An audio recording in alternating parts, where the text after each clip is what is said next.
हम बिल्कुल व्यवस्थाओं का सम्मान करते हुए आज सदन की कार्यवाही में हिस्सा लेने के लिए गए थे। प्रश्नकाल में और प्रश्नकाल के बाद भी हम सारी कार्यवाही में हिस्सा लेने के लिए वहां पर उपस्थित रहना चाह रहे थे, लेकिन जिस प्रकार से कांग्रेस पार्टी का रवैया सदन में रहा वो सचमुच में बहुत दुर्भाग्यपूर्ण है।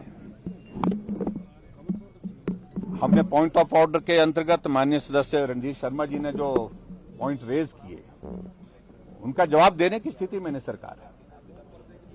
शिमला में कॉरपोरेशन का चुनाव हो रहा है, 3 बार रोस्टर को जो है अलग अलग तरह से उस पर रूल्स बदल करके उसको नोटिफाई किया जाता है।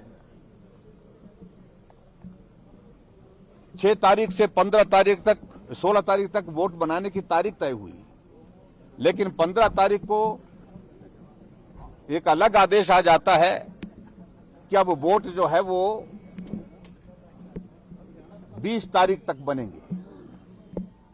और जो पहले जो नियम के मुताबिक जो पुरानी व्यवस्था थी उसके मुताबिक ये था कि जिसका वोट एक जगह कहीं बना है तो दूसरी जगह वोट अगर उसको कॉर्पोरेशन में अगर बनाना है तो उसको वहां का वोट काट करके वहां पर सबूत प्रस्तुत करना पड़ेगा और उसके बाद उसका वोट वहां पर बनाया जा सकता है। लेकिन 15 तारीख को कहा कि सबके वोट बने जा सकते हैं।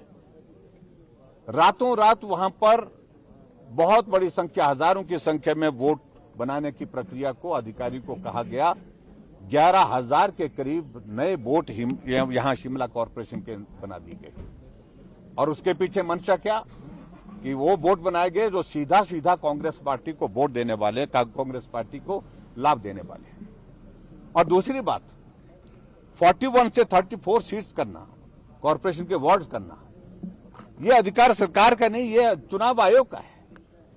चुनाव आयोग ने व्यवस्था तय कर दी थी पहले 41 सीट्स के लिए, और उसके बावजूद उसको विड्रॉ करके नए तरीके से 34 सीट्स को बनाने के लिए उन्हें प्रक्रिया पूरी करके जो है कल बिल लाया और उसका पारण कर डाला। शिमला के कॉर्पोरेशन के चुनाव में पहली बार ये देखने को मिला, शिमला क्या पूरे हिमाचल प्रदेश में बाकी जगह कॉर्पोरेशन के चुनाव को लेकर के भी अगर हम कहें तो, कि महिलाएं जहां सबसे कम संख्या है वो वार्ड आरक्षित कर दिए। और शेड्यूल कास्ट के लिए भी उल्टा फॉर्मूला, जो पहले जो फॉर्मूला एग्जिस्ट करता था उस फॉर्मूले के रिवर्स कर दिया। वो क्यों किया गया? ताकि इनको लाभ मिल सके।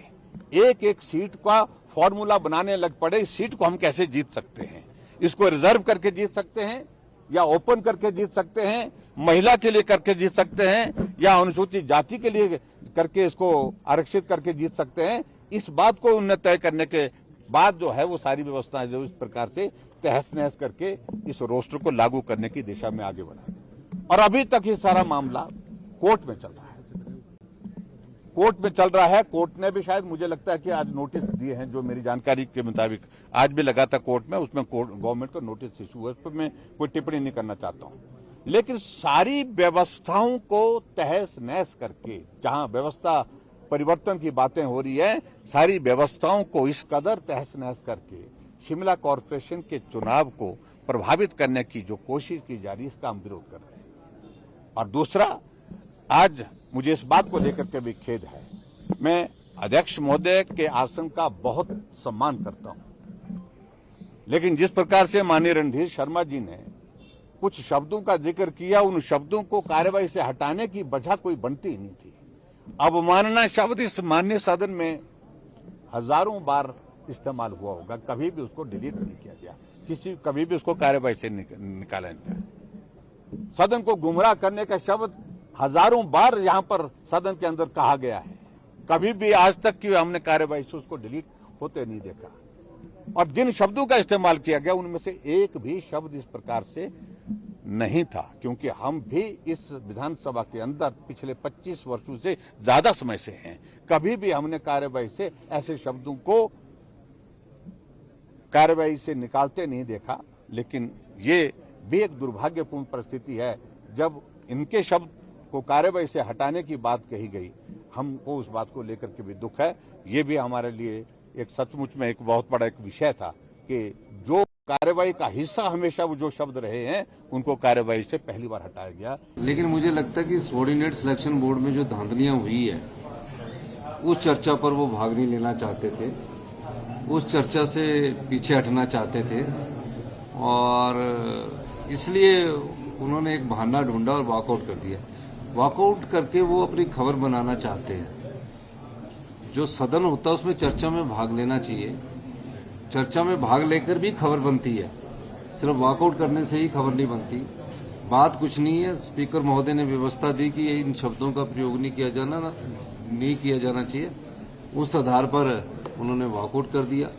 जबकि हमने कहा कि आप पॉइंट ऑफ ऑर्डर हम ले रहे हो, पॉइंट ऑफ ऑर्डर के बाद भी हमने उनको बोलने का मौका दिया, लेकिन लगता है कि भारी दबाव के बीच है भारतीय जनता पार्टी की जो विधायक है हमारे, कि उन्हें वॉकआउट करते रहना है। नगर निगम के चुनावों का है, जो भी कार्य है वो संविधान के दायरे के अनुसार होते हैं। सदन में स्पीकर महोदय ने बहुत अधिक समय दिया है, कांग्रेस के विधायकों को तो समय ही नहीं दिया है, चाहे वो चर्चा हो किसी प्रकार की। लेकिन उन्हें लगता है कि जब तक हम वॉकआउट नहीं करेंगे हमारी खबर नहीं बनेगी। ठीक है, खबर बनाने के लिए आपने वॉकआउट करना अच्छी बात है, लेकिन सदन में भी तो कुछ कंट्रीब्यूट करे, सदन में भी आगे बताएं कि सरकार की नाकामियां क्या है। चर्चाओं से भागना नहीं चाहिए। आज का जो मुझे लगा है, जिसके पीछे राजनीतिक मुझे लग रही है, वो ये है कि जो सबऑर्डिनेट सिलेक्शन बोर्ड में जो धांधलियां हुई हैं, सबऑर्डिनेट सिलेक्शन बोर्ड में जो पेपर बिके हैं और जो पेपर की कीमत तय हुई है, उसमें किसी न किसी तरह से जब इनकी सरकार थी उस चर्चा से भाग लेने के लिए ये तैयारी करके नहीं आए और इसलिए वॉकआउट किया। मेरा ये मानना है कि जो चर्चा है ये हिमाचल प्रदेश के लाखों युवाओं के साथ इनका भविष्य जुड़ा हुआ है।